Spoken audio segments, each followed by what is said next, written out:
Très bien. Voilà, alors on va commencer Bezrat Hashem.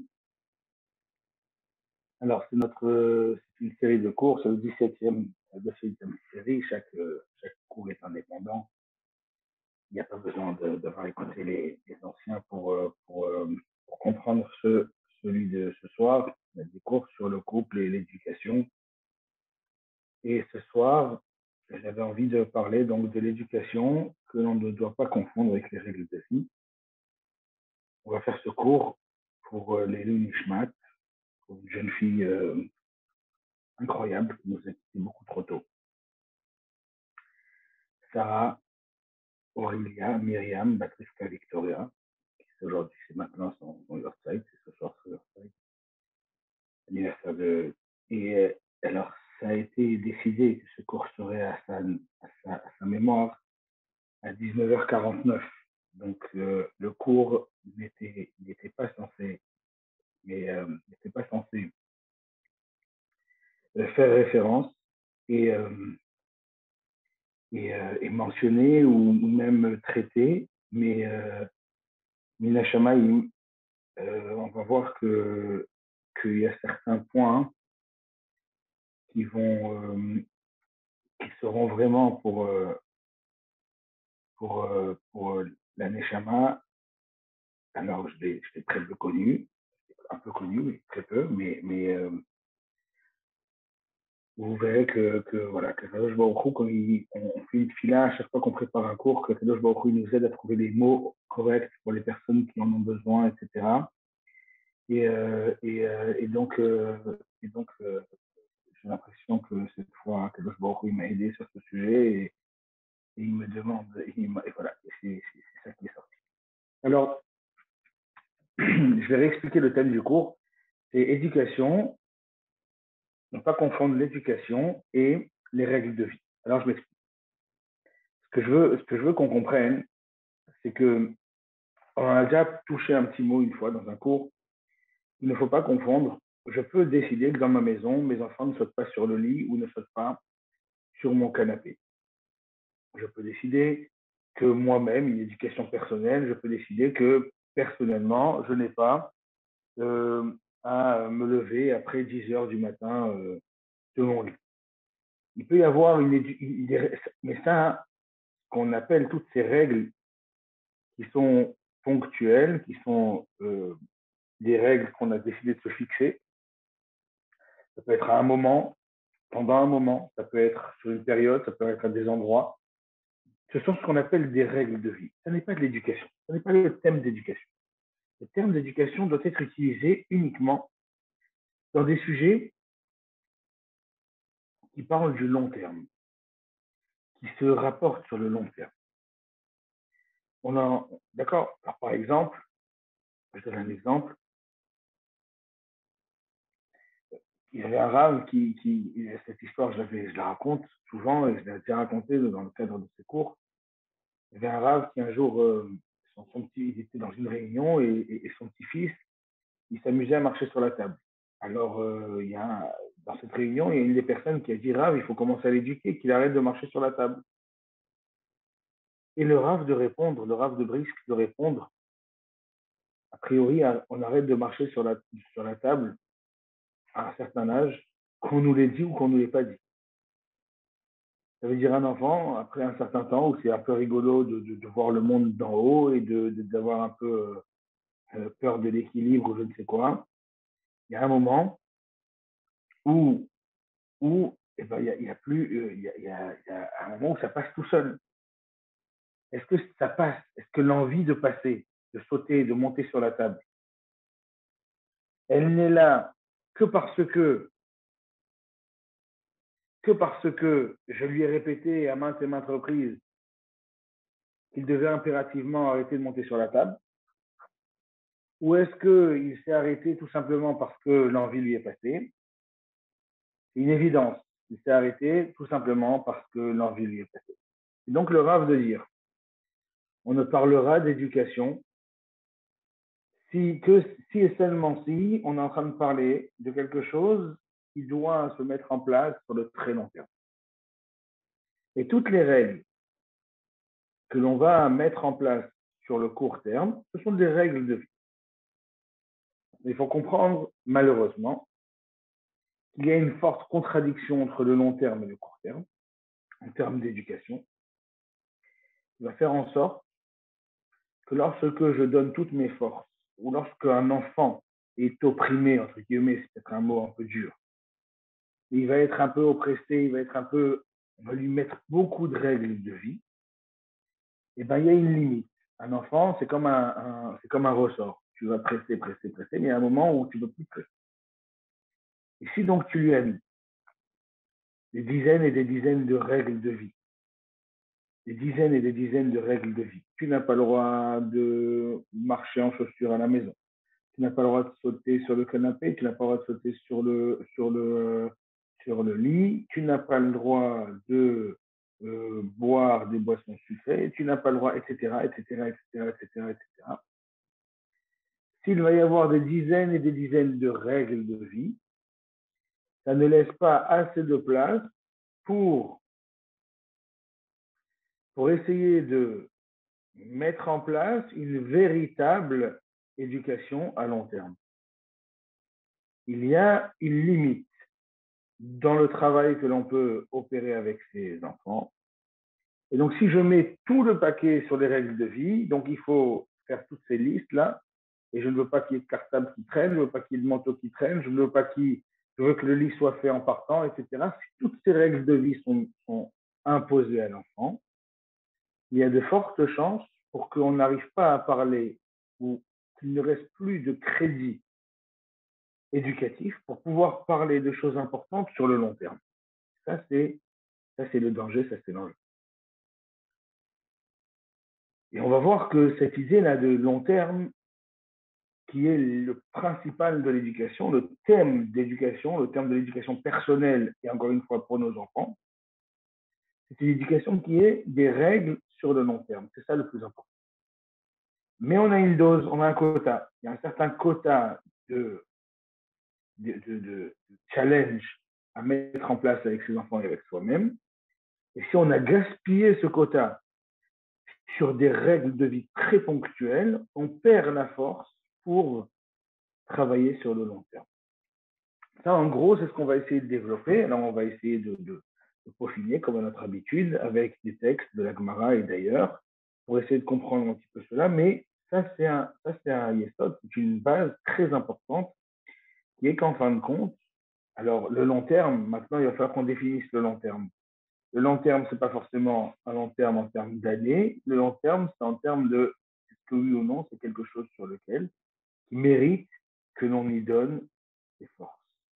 Parce que c'est quelque chose d'essentiel, c'est quelque chose de fondamental, et c'est pas juste les plaisirs d'un moment très, très momentané ou très ponctuel, mais c'est quelque chose d'essentiel et de fondamental. Donc ça va être ça le fondamental. Alors il y a un Rav, le Rav Zamir Cohen, par exemple, il adore dire dans ses conférences, il considère qu'il y a une question qu'un homme est obligé de se poser régulièrement. Et c'est une Mishnah, en fin de compte, dans la traité de Havot, dans le traité des maximes de nos pères. La Mishnah, elle nous dit que Shuv Yom Echad Lifnei Mitatra. La Mishnah nous demande de faire tchouva, de nous repentir, de nous reprendre avant la mort. Et la question qui se pose, c'est, alors les commentateurs, ils demandent, Vechi Adam Yodea Matai Yamut, est-ce qu'un homme, il peut savoir quand est-ce qu'il va mourir?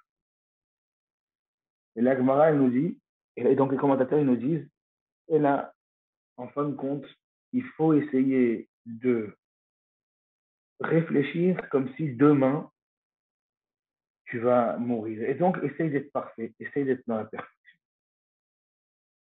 Alors, ça veut dire, alors ici, ce qu'on découvre, c'est Shuv Yom Echad Lifnei Mitatra, donc il faut que tu fasses tchouva, il faut que tu fasses tu essaies de te reprendre pour être parfait. Alors le Rav Zamir Cohen, il nous dit, ça c'est une question qu'il adore poser dans ses conférences, et il laisse le public réfléchir, et il laisse le public parfois même donner des réponses. Et c'est quoi la question? C'est qu'est-ce que tu ferais si tu savais qu'il te restait pas beaucoup de temps de vie? Si tu te sais condamné, qu'est-ce que tu fais? Et cette question-là, pourquoi est-ce qu'elle est essentielle? Parce qu'en fin de compte, nous disent nos sages, qu'en fin de compte, elle va déterminer ce sur quoi il faut réellement donner toutes ses forces. Personne ne peut envisager que s'il lui reste un temps court de vie, qu'il va continuer à donner sa force pour, eh ben, pour que les règles de vie soient respectées. C'est une évidence. Une évidence qu'on va essayer de transmettre un maximum de choses à son enfant, un maximum de choses, on va essayer d'emmagasiner un maximum de choses qui seront éternelles, qui seront essentielles, et on ne va pas se prendre la tête sur des détails de vie. Et ben, en fin de compte, on n'a pas dit qu'il faut laisser la maison aller et se laisser aller et laisser ses enfants en roue libre. C'est pas ça qu'on est en train de dire. Mais on est en train de comprendre qu'en fin de compte, si on a nous-mêmes pas beaucoup de force, ou pas beaucoup de temps, pas beaucoup d'énergie, ou que nos enfants sont déjà surbookés en, en périscolaire ou en scolaire, etc., etc., et ben, il va falloir réfléchir ce sur quoi on met le paquet avec. Exactement comme on réfléchit, s'il ne me reste pas longtemps à moi, qu'est-ce que je vais devoir mettre en place? Et c'est pour ça que j'ai commencé en disant que j'avais pas prévu, c'était pas prévu que le cours soit fait, euh, je n'étais pas préparé en tout cas, en sachant que ce soit pour Ori, ouais, mais en fin de compte, c'est ça ici, ça veut dire, c'est ça ici qui m'interpelle. C'est qu'est-ce qu'on va laisser, qu'est-ce qu'on doit laisser à nos enfants ou à nous-mêmes ou à notre entourage qui va en fin de compte être déterminant. Et donc, c'est ce sur quoi il va falloir qu'on se prenne la tête ou qu'on fasse beaucoup d'efforts. Alors, pour cela, comme à notre habitude, on va essayer, on va, on va partager avec vous des textes de la Gemara, etc. Alors, un petit goût d'éternité, et après on essaiera de réfléchir un petit peu à cette chose. Nous dit la Torah, dans le prophète, dans le livre de Samuel, de Shmuel, Shmuel, il parle à David Amelech, au roi David. Et il parle au roi David et il lui dit, David, tu sais, eh ben, tu vas devenir roi. Et il lui fait une promesse incroyable, et c'est une des preuves, des occurrences qu'on voit dans le texte, qui nous montre combien est-ce que c'est le long terme qui est déterminant, et pas le court terme. Lorsqu'on parle d'un roi, Neeman Betecha, ou Mamlartecha, nous dit le passage, eh ben, sache, David Amelech, le prophète Samuel, il dit à David, le roi David, il dit, sache que ta maison et ton royaume seront parfaits, seront dans la perfection, Adolam, pour toujours, Lefanecha Kisecha, devant toi, ce qui sait ce trône, Yenachon Adolam, il sera véritable, il sera vrai, Adolam pour toujours. On voit que le passou qui va impérativement montrer que lorsqu'on est en train de parler d'un bon roi, ou lorsqu'on est en train de parler d'un roi qui est dans la perfection, eh ben, il n'y a qu'une seule chose qui nous intéresse. C'est d'essayer de voir combien est-ce que, donc ici on est en train de parler d'un homme qui doit essayer de diriger son peuple et qui doit essayer de faire en sorte que son peuple et sa nation, eh ben, ils puissent survivre dans la pérennité. Eh ben, on dit, tu sais quoi, toi le roi, tu ne seras un bon roi que lorsque toi aussi tu flirteras avec l'éternité et avec l'infini. Et cette bracha là que Samuel, cette bénédiction que Samuel donne à David, c'est l'essence même d'un royaume réussi. Alors on peut l'expliquer de manière très basique, c'est-à-dire de manière très comment dire, très logique. Ben, je vais réussir mon royaume si et seulement si je me débrouille, et ben, pour que je ne laisse pas à mon à mon suivant, au roi suivant, trop de dettes, trop de problèmes, etc.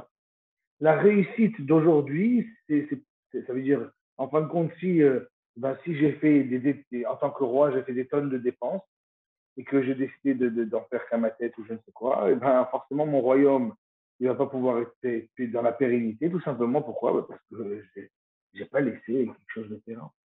Donc cette idée-là de royaume, encore une fois, ça c'est pour le côté royaume, pour le côté le pays, mais on peut recadrer ça dans le royaume qui s'appelle sa maison, et on peut recadrer ça dans le royaume qui s'appelle ma personne.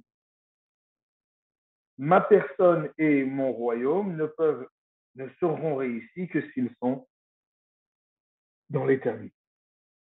Et la Torah nous raconte que justement, il y avait malheureusement dans cette éternité, elle a été un petit peu entachée, mais pas complètement cassée. Elle a été entachée dans le sens où, quelque temps après le décès de David Améler, le royaume, il y a eu ce qu'on appelle le schisme, le royaume d'Israël a été partagé en deux, le royaume de Yehuda et le royaume d'Israël. Il y avait un roi qui était roi d'Israël, non pas de Yehuda. Il y avait un roi qui s'appelait Achav. Achav, dans la Torah, on est très partagé sur sa personne. Certains disent que Achav, c'est un grand homme, et certains disent que Achav, c'est un homme catastrophique. Bon, toujours est-il que c'est même pas certain. En fin de compte, il était moitié-moitié. Mais ici, les Chachamim les sages vont s'étonner sur ce goût d'éternité qu'a eu cet homme tellement décrié qui était Achav. Et la Gemara, elle nous raconte la chose suivante. Elle nous dit, c'est pas la Gemara, c'est un Midrash, pardon. Tana d'Eveliaou, Pamachat Haïti Yoshev Bevet Midrash Birushalayim Lifnei Chachamim. Un jour, il y a donc un rab qui était assis au Bet Midrash à Jérusalem devant les sages. Amarti Lahem, il leur a dit, Rabotai, mes maîtres, Man ishtana Achav ben Omri, Sar Tzava Israël, Mikol HaMelachim Shayu Lefanav, Shelo Shivu Melech ben Melech, Ad Sheba Omri, Yoshivu le Shlosh HaMelachim Al Kiso. Qu'est-ce qui s'est passé avec Achav ben Omri, qu'il a eu la chance d'hériter du royaume de son père Omri, et il va transmettre son propre royaume à un roi après lui, à son fils. Qu'est-ce qu'il a fait de si grand? Demande ce sage. Amrouli, il lui répond, L'Oshaman. Il a dit la vérité, je ne sais pas ce qu'il a fait de si grand. En vérité, c'est quelqu'un qui est détestable. Comment est-ce qu'il a mérité quelque chose qui ressemble au royaume de David, c'est-à-dire qu'il flirte avec l'éternité? Et là, Eliyahu Hanavi leur répond, Amarti lahem rabotai, al sheotiri gdola beIsraël, vechen haya beda'ato amar, Kishem shi Yerushalayim lemalchi Yehuda, kach Shomron lemalchi Israël.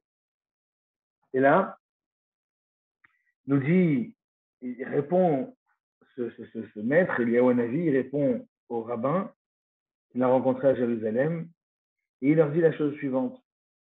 Je vais vous expliquer qu'est-ce qu'il y avait de si grand chez ce roi Achav. Ce roi Achav, il a compris que le modèle existant par Hachem, qui a été mis en place par Hachem et par David, en fin de compte, dans le royaume de Judée, qui était donc que les Juifs sont concentrés, ils se tournent tous vers une grande ville qui serait la ville choisie de Dieu. C'est donc la ville bien connue de Jérusalem. Eh bien, ce roi Achav, il a dit, il faut nous aussi que notre royaume ait sa capitale. Et donc, il a décidé de rendre la ville de Shomron, la Samarie, la capitale. C'est intéressant que la Samarie, en fin de compte, elle a été un jour une grande capitale d'un royaume d'Israël. Ouais, et ben, c'est pas nouveau, c'est-à-dire. Mais en tout cas, ce roi Achav, il a décidé d'imiter eh ben, ce côté central autour d'une ville, autour d'une capitale, pour qu'il y ait, entre guillemets, les yeux qui se tournent vers cette ville, qu'il y ait des réunions sûrement une fois de temps en temps autour de cette ville. Et là, il y a Wanavi qui nous dit que eh ben, c'est parce qu'il a essayé d'imiter un petit peu David Améler, le roi David, qu'il a mérité lui aussi à quelque chose qui ressemble un petit peu à un petit goût d'éternité, et qu'il a eu la chance d'hériter du royaume de son père et de le transmettre à son fils, alors qu'avant lui et après lui, le royaume de Jérusalem, le royaume d'Israël, pardon,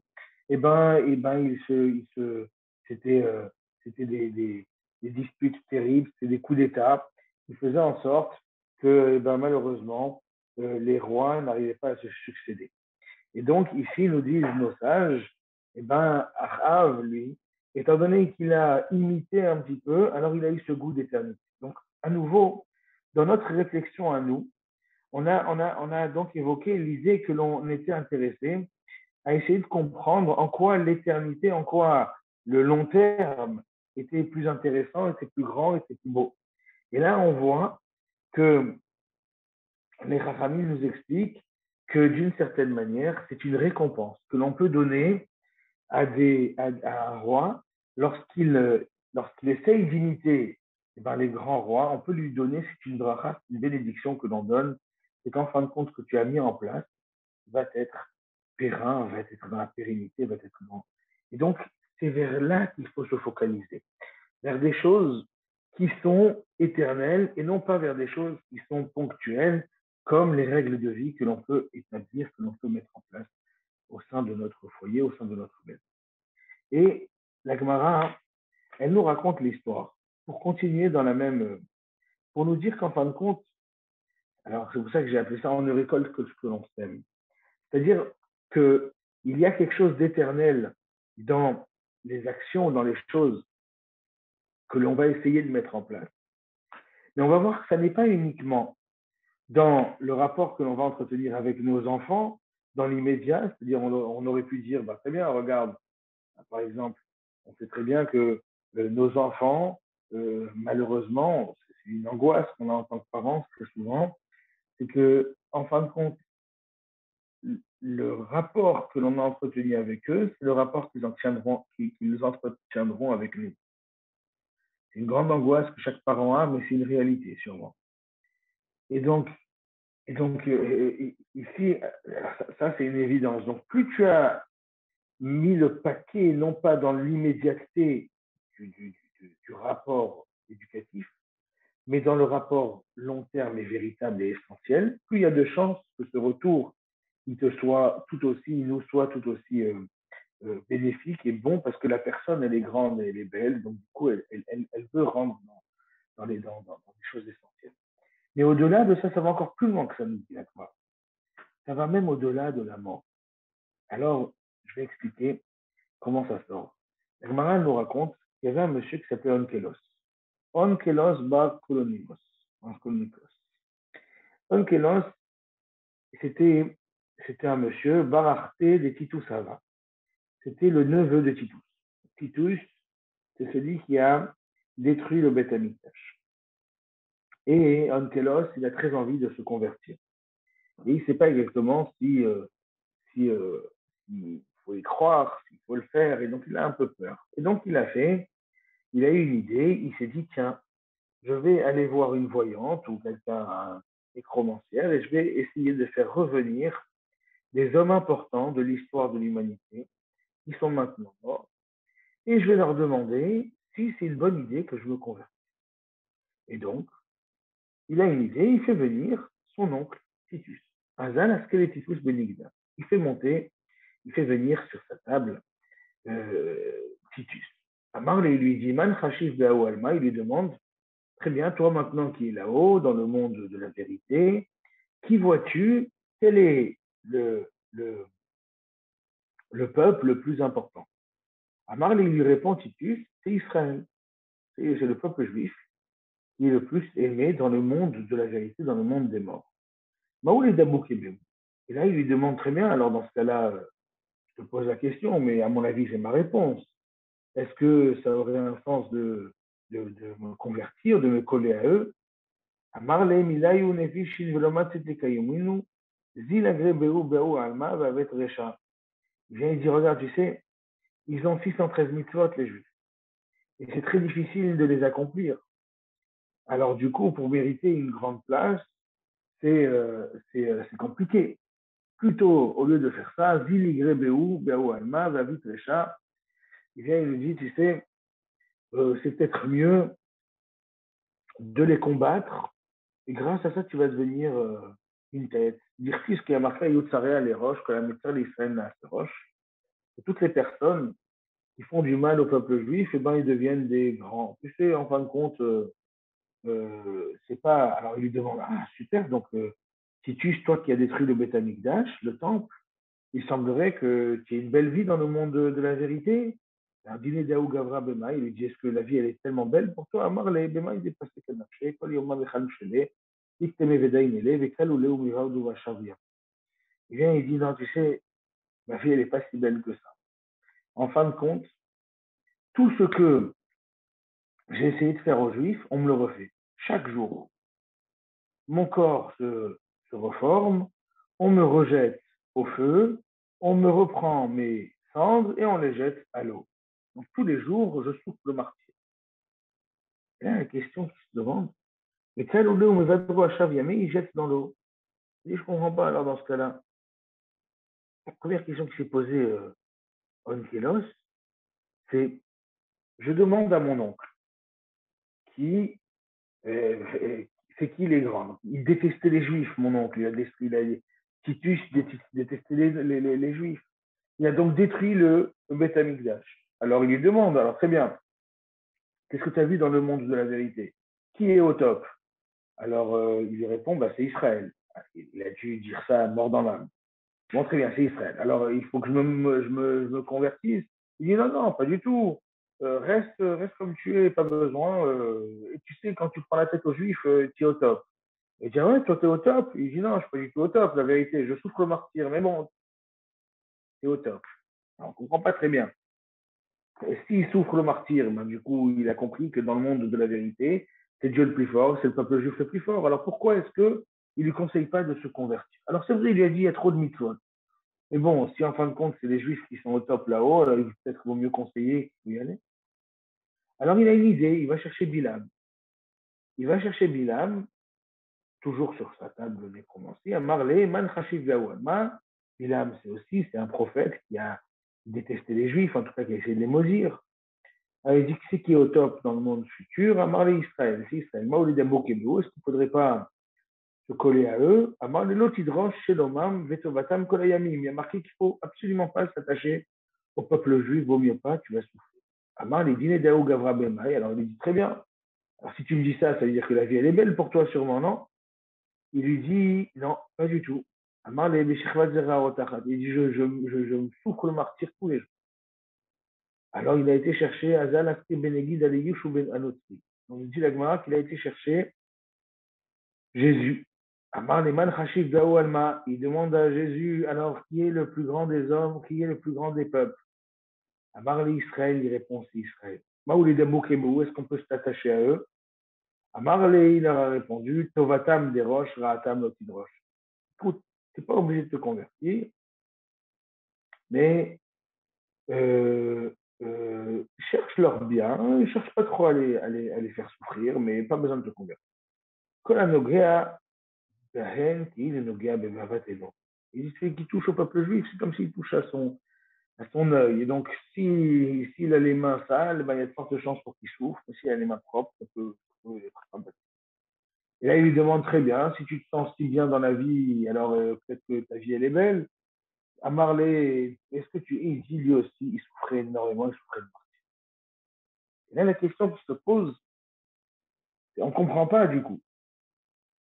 Pourquoi est-ce que ces hommes qui ont énormément souffert, qui souffrent énormément, pardon, après leur mort, parce qu'ils ont fait du mal au peuple juif, ils voient dans le monde futur que le peuple juif, eh ben, il est au top.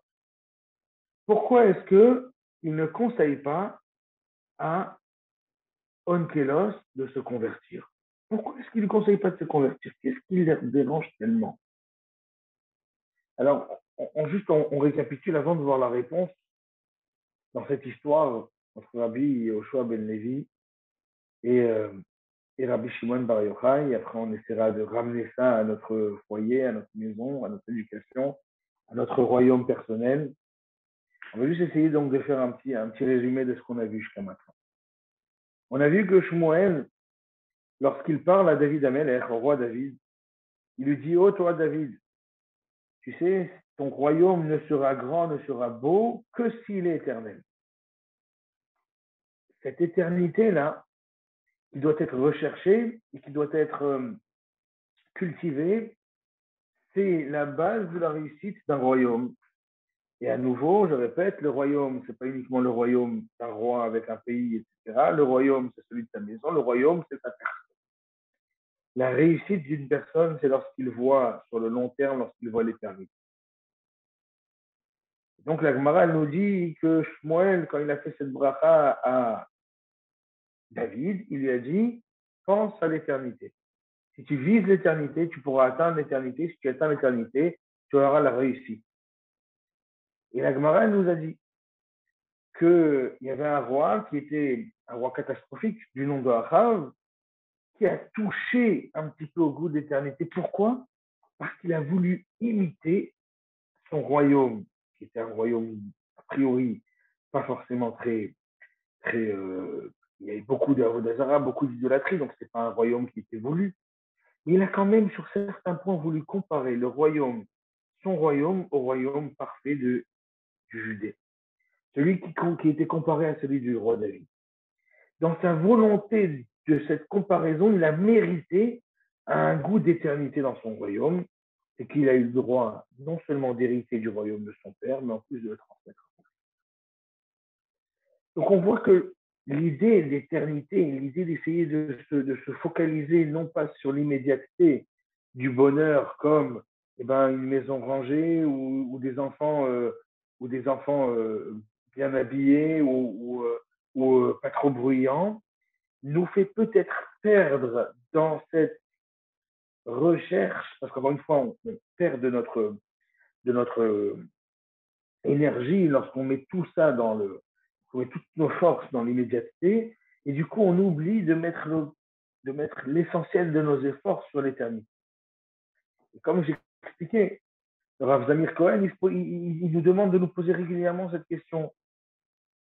Es-tu sûr que c'est tellement important que si si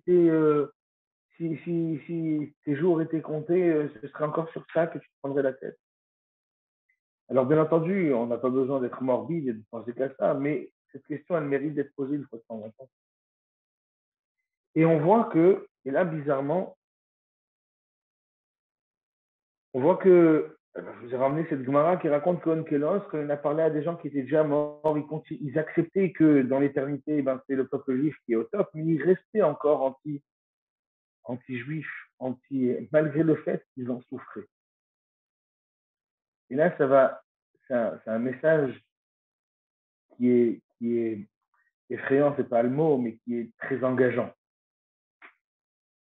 Vous dites la Gemara, elle nous raconte qu'Eliyahu Hanavi, il est venu dans le monde futur, dans là où il y a tous les tzadikim, et il vient, il dit cette phrase incroyable, il dit Pano makom le bar levaï, machiz Eliyahu kame. Eliyahu Hanavi, donc il avait annoncé, il avait annoncé devant Rabbi Yoshua ben Levi, Pano makom le bar levaï. Faites de la place pour Rabbi Yoshua ben Levi. Faites de la place pour Rabbi Yoshua ben Levi, ce grand homme, Pano makom le bar levaï. Il a donc annoncé à tous les tzadikim, Rabbi Shimon Bar Yochai, Abraham, Yitzhak, Yaakov, Moshe, à tout le monde, tous les tzadikim qui sont dans le Gan Eden, dans le paradis, ils ont dit faites une place pour Rabbi Yoshua ben Levi. Azal, il a été. Ashkechen Rabbi Shimon ben Yochai, d'Avayati Vatlat Asar Tatsefetiza. Rabbi Shimon Bar Yochai, il arrive, il se balade, il rencontre Rabbi Yoshua ben Levi, et Rabbi Yoshua ben Levi était assis comme ça sur un trône en or magnifique. Il avait été reçu avec beaucoup d'honneur. Amar, il lui demande Atou bar levaï. La Gemara nous raconte, alors c'est bien entendu, c'est une image, mais c'est ça le sens. Ce serait toi, Rabbi Yoshua ben Levi? Marlehen, il lui dit oui. Il dit, j'ai une question pour toi. Nir'eta keshet be'amecha. Est-ce que durant ta vie, on a vu un arc-en-ciel de ton vivant? Est-ce que tu as déjà vu un arc-en-ciel? Alors, vous savez que Hachem, il a promis qu'a priori, c'est l'alliance que Hachem, il a tissée avec nous. Lorsqu'il y a un arc-en-ciel, ça veut dire que dans l'absolu, il est énervé contre nous. Qu'il aurait peut-être préféré, entre guillemets, qu'il y ait un, un déluge. Et en fin de compte, il a mis un arc-en-ciel. Et donc, quand il y a des tzadikim qui vivent dans la génération, alors à l'époque de la Gemara, eh ben, il n'y avait pas d'arc-en-ciel du tout. Autant de Rabbi Shimon Bar Yochai, par exemple, il n'y avait pas d'arc-en-ciel du tout. Autant Rabbi Yoshua ben Levi lui demande ce que de ton temps, dans ta vie, il y avait eu des arc-en-ciel à Marlehen. Il lui dit oui, il y en avait. Alors Rabbi Shimon Bar Yochai, il lui dit Mken, Yatabar Leva. Il lui dit alors bon, c'est pas aussi grand que ce qu'on prétend, c'est pas celui que tout le monde prétend il est incroyable. Vélohi. Rabbi Yoshua ben Levi, quand il a dit qu'il avait vu un arc-en-ciel dans sa vie, et bien Rabbi Yoshua ben Levi, il a menti.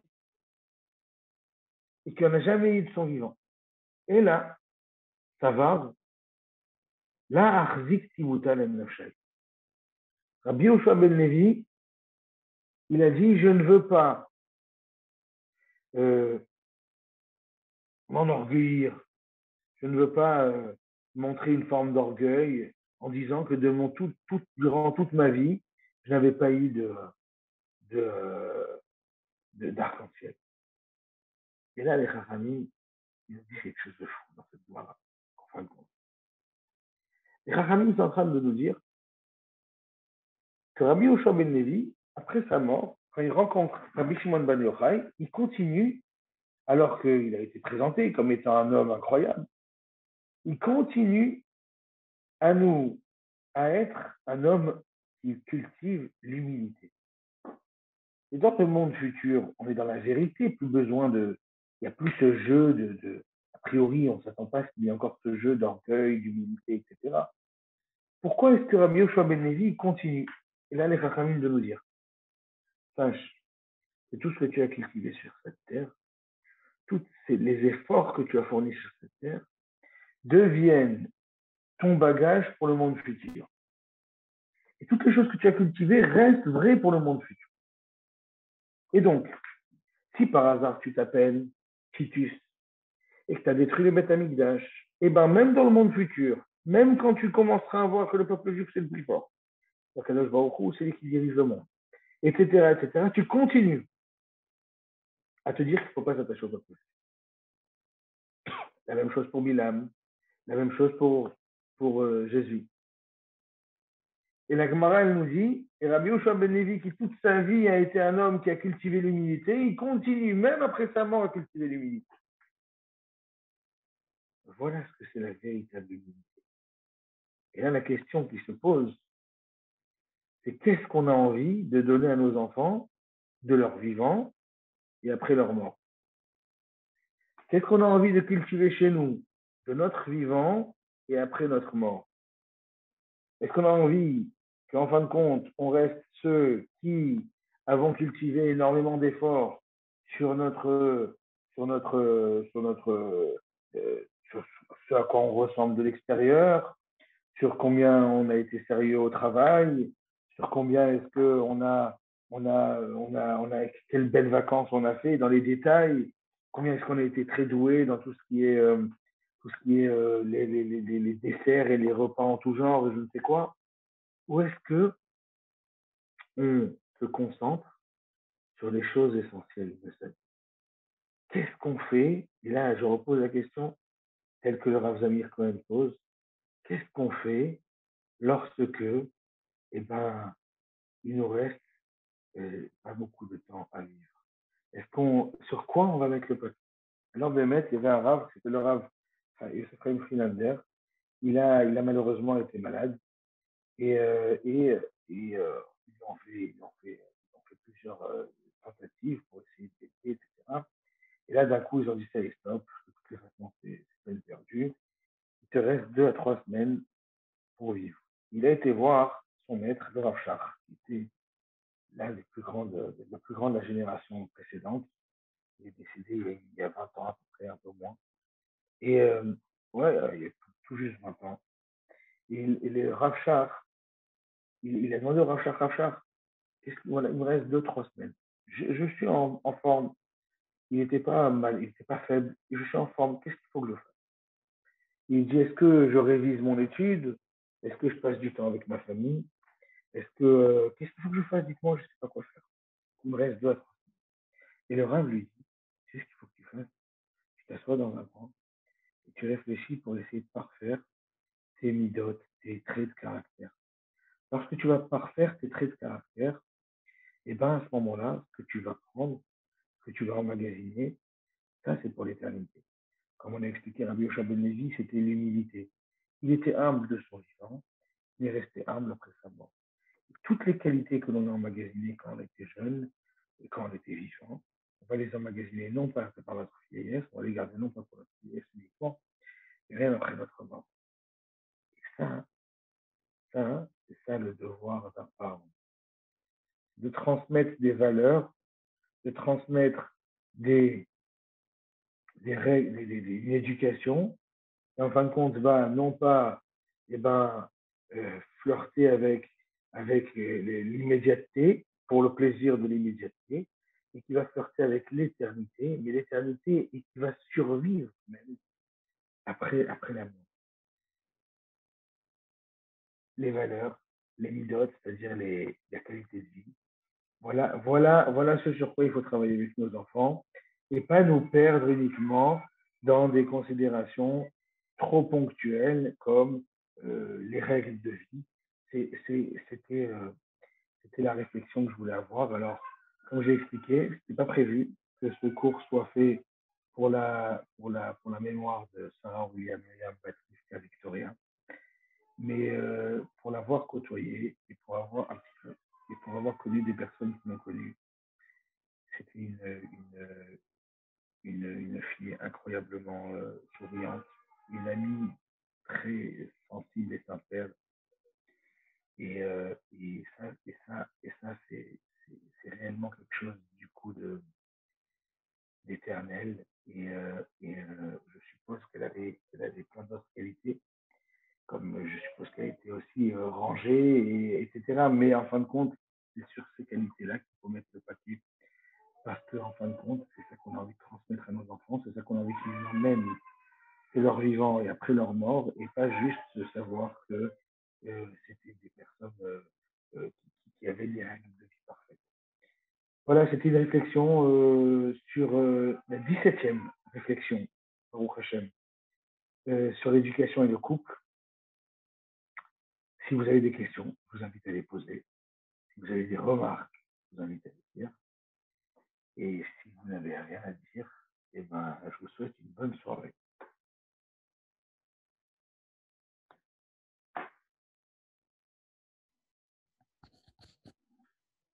Ah, j'ai peur que tu n'ouvres pas ton micro, Béni. C'était pour dire que j'avais rien de spécial à ajouter. Aïe, aïe, aïe. Bon, allez, je te pardonne. C'est gentil, merci. L'essentiel, c'est que tu... L'essentiel, c'est que tu l'as ouvert ton micro. Azak, merci Azak. beaucoup à vous, Elsa et Dan, de nous avoir permis voilà, de nous rappeler de la mémoire de votre sœur, la belle-sœur. C'est incroyable. Et qu'on soit tous à la hauteur de tous les messages qu'on a essayé de transmettre. Et qu'on va construire l'éternité et pas l'immédiateté dans tous les domaines de la vie de notre chaîne.